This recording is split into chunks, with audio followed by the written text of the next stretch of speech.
अस्सलाम वालेकुम वरहमतुल्लाह। सूरत उस-सौद कुरान पाक की 38वीं सूरत जो मक्का मुकर्रमा में नाजिल हुई है। इस सूरत में 5 रुकू हैं और 88 आयात हैं।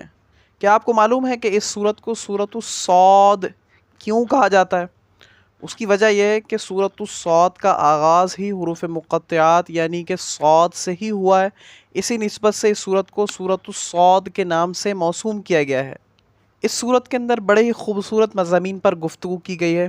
इसका मरकज़ी मज़मून यह है कि इसमें कुफ़ार से उनके अकायद के बारे में बहस की गई है और इस ज़िमन में इस्लाम की बुनियादी अकायद यानी जैसे कि तौहीद, नबूवत, रिसालत, मरने के बाद दोबारा ज़िंदा किए जाने को साबित किया गया है और ये एक आफाकी मौजू है जो तकरीबन हर सूरत में आपको मिलेगा।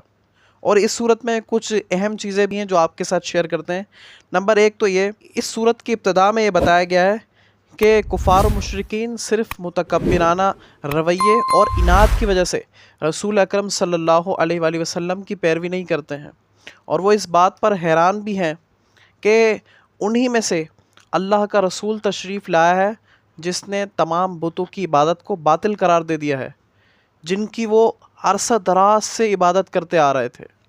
नंबर 2 ये कि अम्बिया अलैहिमुस्सलाम को झुटलाने वाले साबिक़ा उम्मतों के दर्दनाक अंजाम को इस सूरत में बयान करके कुफ़ार मक्का को नसीहत की गई है कि अगर वो भी अपनी सरकशी पर कायम रहे और बाज ना आए तो उनका अंजाम भी वही होगा जो पिछली उम्मतों का हुआ है कि हज़रत दाऊद अलैहिस्सलाम, हज़रत सुलेमान अलैहिस्सलाम, हज़रत अय्यूब अलैहिस्सलाम के वाक़यात को तफ़सील से बयान किया गया है और साथ ही हज़रत इब्राहीम अलैहिस्सलाम, हज़रत इसहाक़ अलैहिस्सलाम, हज़रत याक़ूब अलैहिस्सलाम, हज़रत इस्माईल अलैहिस्सलाम, हज़रत यसा अलैहिस्सलाम और हज़रत ज़ुल्किफ़्ल अलैहिस्सलाम के वाक़यात को इजमाली तौर पर बयान किया गया है।